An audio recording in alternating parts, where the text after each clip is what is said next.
In a recent video, I discussed the inherent value of your photos and encourage you to print your perfect pictures.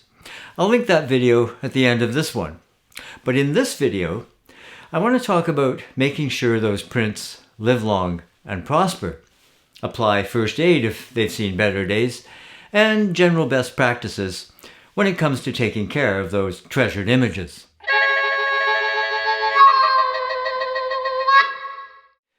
Hi, Ray here.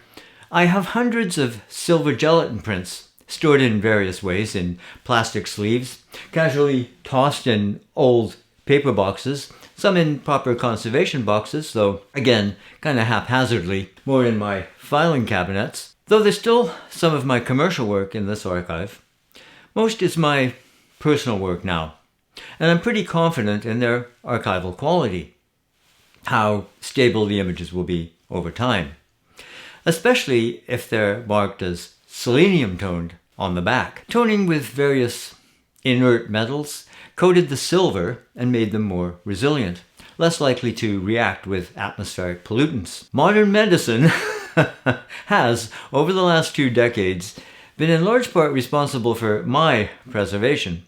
So it seems time to sort through this archive and try to decide what's worth saving, and I guess what'll face a date with the shredder. Yes? No? And maybe what might need medical intervention of the kind described in this book that I've had in my library for over 4 decades. It goes into detail about different materials: glass, acetate and polyester film bases, paper, emulsions, including silver gelatin, processing and storage, and most importantly, rescuing images that are deteriorating or have been damaged by, say, well, as important today as ever, flooding.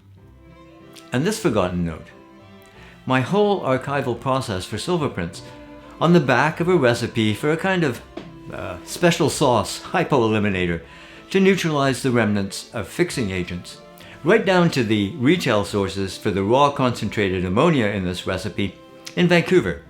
Yeah, this was for one of my first one-person gallery shows, 1983 or thereabouts. So most of the time, I did go to great lengths as far as fixing and washing. How do I decide, if I decide one is worthy of keeping, what I should go to the trouble of refixing, washing, etc.? For sure, if it shows signs of fading or staining, I never thought it'd be my vintage prints I'd be subjecting to some of these processes. But since I'm now vintage, I still have a dry mount press, which is used to mount prints onto a backing, say mat board or foam core, something like that, with dry mounting tissue that adheres the print to the mount when heated to a given temperature. But I haven't traditionally used the dry mount procedure for my archival prints, silver or otherwise, so the press is used simply to flatten prints. And emulsion prints, especially hand-coated ones, curl during the washing and drying stage.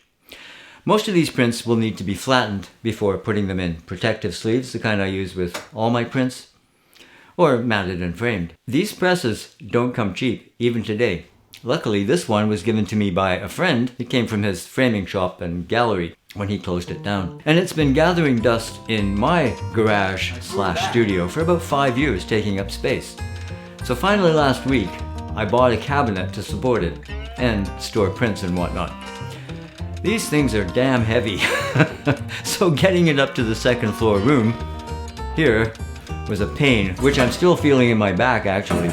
Resin-coated RC prints don't curl, so they won't need the press.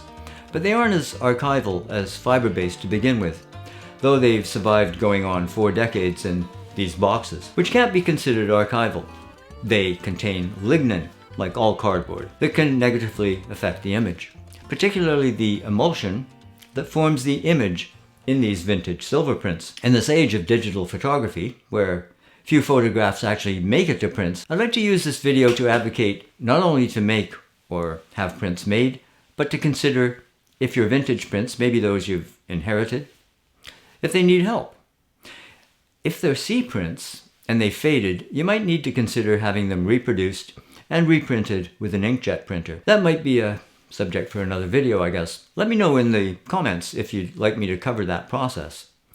And here, perhaps a discussion of color processes is warranted, as they refer to prints from the last 5, 6, 7 decades or so. This, like camera brand wars, actually requires a suit of armor, or at least knowing what you're talking about. I think I know what I'm talking about. So what are C prints? They're chromogenic or dicoupler prints. And without deep diving into the technical details, suffice to say they rely on color dye layers to create a color image. For some reason recently, art galleries that deal in photos have slavishly, I think, adopted C prints as if there was some kind of magic attached to them. Or maybe it's just because Cindy Sherman C prints have fetched well over $3 million at auction. Whatever. The fact is that when it comes to longevity, C prints can't compete with so-called inkjet prints, which, if we're talking professional printers, are actually made with archival pigment inks that are far more stable than the dyes used in C prints. And when it comes to inkjet prints, you can choose from a myriad of papers, from canvas to the kind of traditional 100% rag papers that I prefer for my limited edition prints. If you like the look of C prints, that's one thing, and really the only defendable argument for using them. But when it comes to conservation quality, which galleries are usually obsessed with, every big gallery, they have a whole department dedicated to conservation. If they're any size gallery at all. That description can't be used in the same sentence with C prints, period. Even the Museum of Modern Art admits C prints are unstable. But take it from me, you don't want to enter into this debate with some young gallery owner newly initiated into the trendy world of analog photography. But I'll say this. It was once that a print handmade by the photographer who exposed and developed the negative, or more recently exposed the sensor and dealt with the post-processing, all near to the time of creation, was valued more than a machine print of any kind made by someone else. There are other processes that match pigment prints in terms of archival qualities, some of which have been around a long time. Carbon prints being the most stable as far as I know. Not to mention other traditional processes like platinum, palladium, cyanotype, etc. And toning processes like gold, selenium, sepia, and combinations thereof. I won't go into more detail on those here. I tried many of them in my darkroom days. Probably the obsession began in childhood with my smelly chemistry sets, and later with what were even then, 40 years ago, beginning to be forgotten, only now to be found in strange and mysterious tomes picked up in used bookstores. But these are mostly toxic processes I'd rather avoid today as a 3-time cancer survivor. And it's great to know that the latest pigment inks from Epson, for instance, are estimated to last up to 400 years using the black and white inks in tests by Wilhelm Imaging Research. They'll probably outlast civilization. Henry and Carol Brauer Wilhelm are considered experts in the field of archival permanence. I know I went to them pre-internet, pre-digital photography for information on traditional materials, like the Ilford fiber-based silver gelatin paper I used in the darkroom. I hope you have access to a place that you can have prints made if you don't have your own printer, though I do highly recommend getting your own and learning what is, to my mind, the ultimate expression of photography. I know some people think augmented or virtual reality beats out the dusty museum. I like dust, as long as it doesn't clog my print head. I'm lucky enough to have several nearby stores that make prints and develop film. In fact, they maintain several 30-year-old C41 processors, and I sometimes use those services in addition to color film processing for quick reproductions. And yes, they make C prints. They're really decent enough for the scrapbook. My big Epson Stylus Pro 4900 inkjet printer doesn't print smaller than letter size, unless I go to the trouble of printing multiples on a sheet and trimming them afterwards. I do that occasionally. The 4900, incidentally, uses 11 ultrachrome pigment inks. They're sure they'll be around long after me. I know some may say, hey, I have color prints from the drugstore that look fine after 30 years. Yeah, if you've kept them in dark albums, that's to be expected. But you have no way of knowing when your print was made if, say, the machine was due to have exhausted chemicals replaced. And if that print was on display, I guarantee it hasn't retained the vibrance it once had. Again, if you don't have the negative, and if the negative hasn't suffered the same degradation of color layers, maybe it's time for the aforementioned rescue mission. Another remedy comes with modern scanning software, which often includes automatic color restoration for negatives. Besides spot removal and sharpening, which I rarely use, preferring less aggressive hand spotting and selective sharpening. This generally works, and I'll use it as a starting point. Another process that begs for its own tutorial is the restoration of damaged prints with no surviving negatives. I have plenty of those since my family's idea of archival storage was a venerable cardboard shoebox. Here, digital restoration, it's a real lifesaver. I've been using a Wacom tablet for about a decade now. It makes spotting and scratch removal much easier. However, the development of AI is also showing up in this area of photography. Never mind creating whole images from verbal or written instructions. And that's a whole other discussion, I guess, when it comes to the future of digital imaging.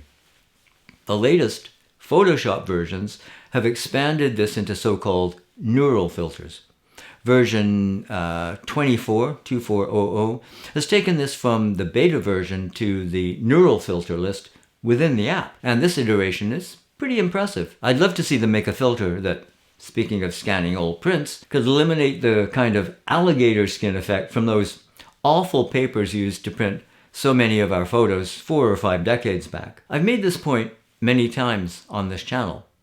The most transcendent moments I've spent with photographs have come standing in front of an actual framed print. And I've seen some of the greatest of the age of photography, if you want to call it that, from vintage, albumin, platinum, to silver gelatin. There's something about seeing a print as the photographer intended. And again, the best usually come from those who were part of the complete process, from exposure through to printmaking. Not always, because not every photographer is a master printmaker, but often. Maybe it has something to do with the environment, curated and displayed as art in a gallery. But I don't think that's exactly what brought me to tears seeing somewhere below the platinum surface of a Manuel Alvarez Bravo print to some timeless mystery revealed under the Mexican sun. This brings me back to that perfect pictures chat. The final homage to your work should be in its careful matting and framing. And that was the topic of my second, and at this point most watched video on this channel. I should make a distinction here in terms of materials. If you're matting one of those silver or some other image formed with an emulsion, please use unbuffered matte board. Buffered board is fine, in fact preferred for other works on paper, but calcium carbonate will react with the emulsions of traditional prints, and we don't want that.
Okay, there. Now, that's a proper treatment for this print. Don't you think? If you found this video useful, please give it the old thumbs up. It really helps us to grow. And if you're new to the channel, please do consider subscribing. Hit that notification bell so you don't miss a thing. In the meantime, take care of yourself. Cheers, and we'll see you later.